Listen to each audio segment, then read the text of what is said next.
إلى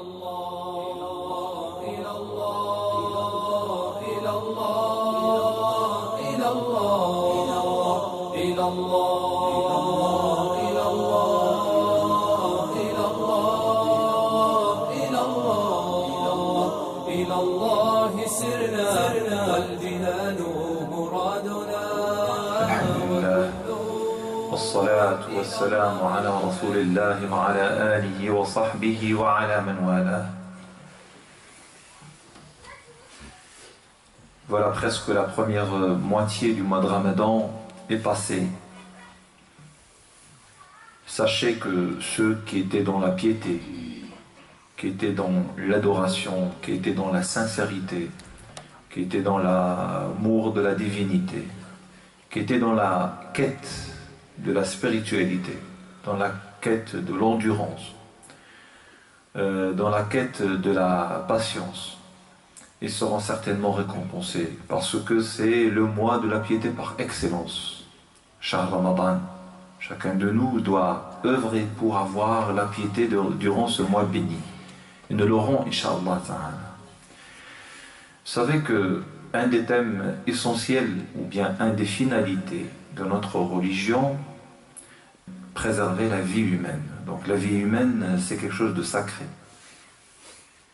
La vie humaine, c'est quelque chose de sacré. Et puis donc la vie humaine est indivisible, peu importe qu'il soit fœtus dans le ventre de maman, dans l'utérus, ou bien après sa naissance, ou bien après sa mort, on doit le respecter. Même après la mort de l'individu, on doit le respecter. Alors que vivant, Allahu Akbar. Allah subhanahu wa ta'ala a honoré l'être humain. وَلَقَدْ كَرَّمْنَا بَنِي آدَمَ وَحَمَلْنَاهُمْ فِي الْبَرِّ وَالْبَحْرِ. Sans distinction. La terre est partagée entre l'ensemble de la création. La terre est partagée entre l'ensemble des humains, sans distinction et sans discrimination. C'est la règle de l'existence. Nous n'avons pas le droit de trahir cette règle. Allah nous a créés dans la différence et nous devrons vivre dans la différence. Et réussir cette différence, c'est le but de la création. C'est le mystère. C'est un des mystères essentiels de la création de l'être humain. Alors, avons-nous le droit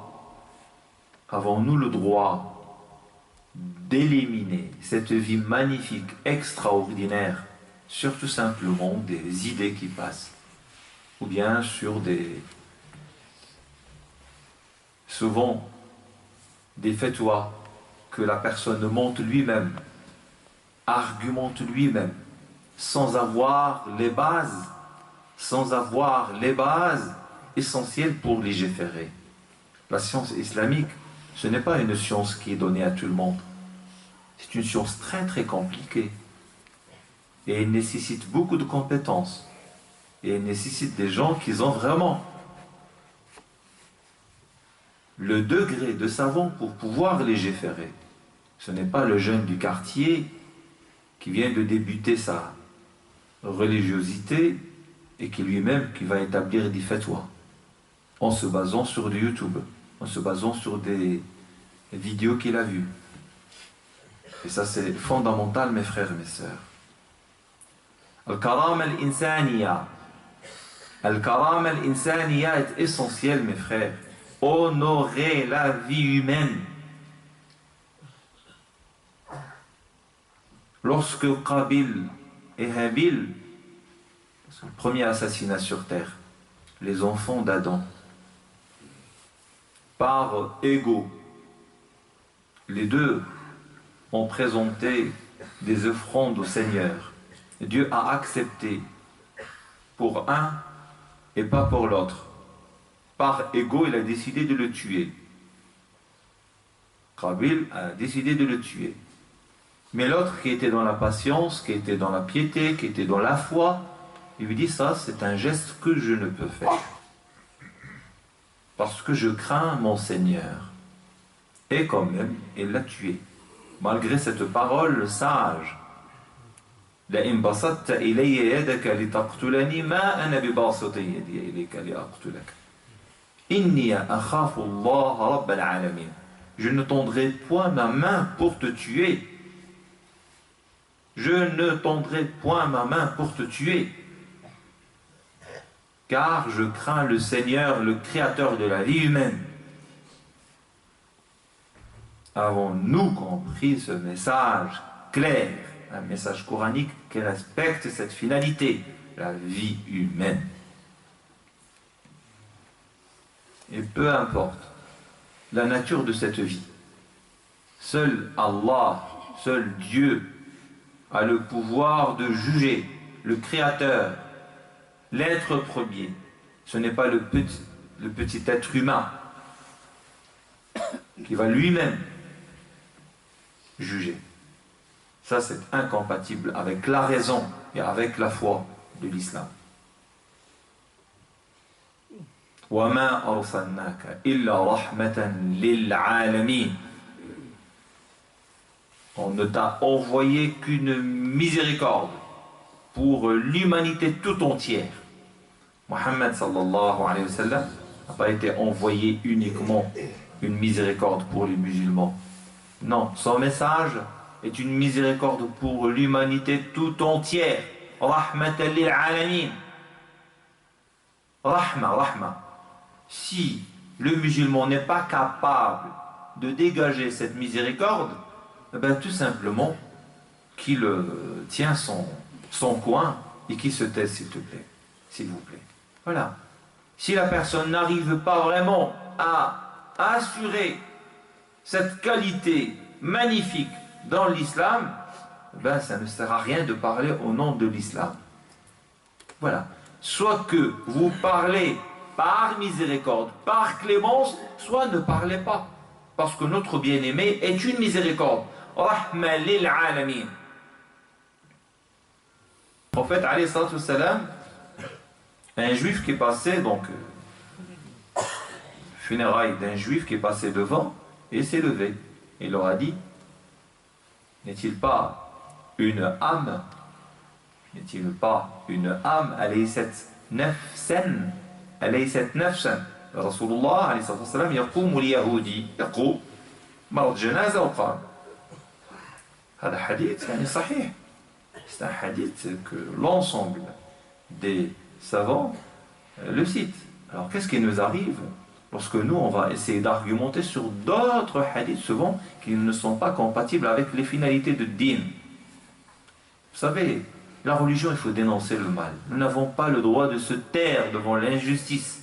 Voilà, une fourmi qui va réagir pour sauver son peuple. Oh fourmi! Lorsque Salomon arrivèrent à la vallée des fourmis, à la Wadi Namli, qalat Namla. Voilà une fourmi qui dit: ô fourmis, entrez dans vos demeures. Entrez dans vos demeures. Vous risquez d'être écrasé par Salomon et son armée. Sans s'en rendre compte. Sans s'en rendre compte. Regardez la justice de cette fourmi. Il a vu qu'il y a un danger et il a réagi. Une fourmi. Alors réagissons tous. Et nous devrons tous réagir pour préserver cette jeunesse, pour préserver l'ensemble des gens, pour préserver simplement le lieu où nous vivons. J'ai choisi ce thème parce que quand même nous avons vécu un drame cette semaine. Un drame, ici sur le sol français, voilà, un jeune homme au nom de l'islam, barbu, voilà, sur Facebook, qui reconnaît le fait, et il est fier de ce qu'il vient de faire, et qui poignarde un policier en le tuant, et aussi donc il va tuer sa femme, qui est aussi policière, et devant leur fils de 3 ans. Putain, quelle atrocité, quelle calamité. Au nom de quoi cette personne fait tout cela? Au nom de l'islam, c'est pas possible. Ce n'est pas possible. Au nom de la religion musulmane, ce n'est pas possible. Là, les gens sont en train de trahir l'islam et trahir la religion. Vous jeûnez quand même. Subhanallah, vous jeûnez. Vous jeûnez, vous êtes dans la piété, vous êtes dans la douceur, dans la paix, dans la persévérance. Antum fi siyam, antum fi rahma, antum fi hudu, fi salama, fi salat, fi khushu', fi tarawih, fi salama, fi amn. Voilà, c'est ça la religion. Vous êtes dans la prière, dans l'adoration, dans l'entourage de la famille, autour d'une table bien servie. Subhanallah, la femme qui commence à préparer son repas, masha'Allah, il est content qu'il attend l'heure de la rupture. C'est extraordinaire. Alors que d'autres, ils sont dans la méchanceté, dans l'agressivité, dans la guerre, dans le refus de toutes choses. Et il argumente. Faites très très attention. Vous savez, donc, un enfant qui est sans portable, il peut envoyer jusqu'à 1000 SMS par mois, si ce n'est pas plus. Regardez qu'est-ce qu'il envoie, avec qui il communique. Regardez qu'est-ce qu'il regarde devant son PC. Et souvent, il reste toute la nuit. Toute la nuit. Qu'est-ce qu'il regarde? Regardez. Avec qui il communique, avec qui il contacte. C'est quoi ces contacts? Oui, ne laissez pas un enfant de 13 ans, 14 ans, 15 ans, 16 ans, 17 ans. Et au début, c'est pas parce que votre fils est allé à la mosquée, c'est bon, vous êtes, oh, masha'Allah, ouldi rabbi salli. Attention, attention, attention. Ça c'est important, c'est pas parce qu'il a commencé à faire la prière, c'est bon. Non, non, non, non, non, non. Un enfant qui est dans la prière, il est dans l'amour, dans la douceur, dans la tendresse. Si vous voyez que votre fils dans la prière, il tend vers l'agressivité, il y a un problème quelque part. Voilà, c'est ça le repère. Votre fils dans la prière, il est dans l'amour, dans le respect de papa, dans le respect de maman, dans le respect de la famille, dans le respect des sœurs, dans le respect de l'entourage, très bien. Votre fils, dans la prière, il est dans l'agressivité, dans la méchanceté, dans le refus, dans la rupture, faites attention. Il peut devenir vraiment, au nom de la religion, un délinquant. Et un vrai délinquant. Et la preuve, ce qu'on vient de vivre cette semaine. Prenez, Allah yarda alaykum, ce discours au sérieux, parce que nous vivons des atrocités, et l'avenir des musulmans en Europe ou bien en Occident, c'est pas du tout ça. C'est un langage de cœur, c'est un discours de cœur, concret, qui se base sur le fait. Soyons très très très vigilants. ولقد قال رسول الله صلى الله عليه وسلم أن تكون العبد المقتول خير من أن تكون العبد القاتل. أن تكون العبد المقتول خير من أن تكون العبد القاتل. Dans un hadith du prophète alayhi salam, que tu sois la personne assassinée, mieux que tu sois l'assassin. C'est un hadith authentique. Que tu sois la personne assassinée, mieux que tu sois assassin. وَلَقَدْ كَرَّمْنَا بَنِي آدَمَ. Allah subhanahu wa ta'ala a honoré la vie humaine, respectant la vie humaine. نسأل الله سبحانه وتعالى مغفرته ورحمته. اللهم إنا نسألك الثبات على دينك يا رب العالمين. إلى الله إلى الله إلى الله إلى الله إلى الله إلى الله إلى الله سرنا والجنان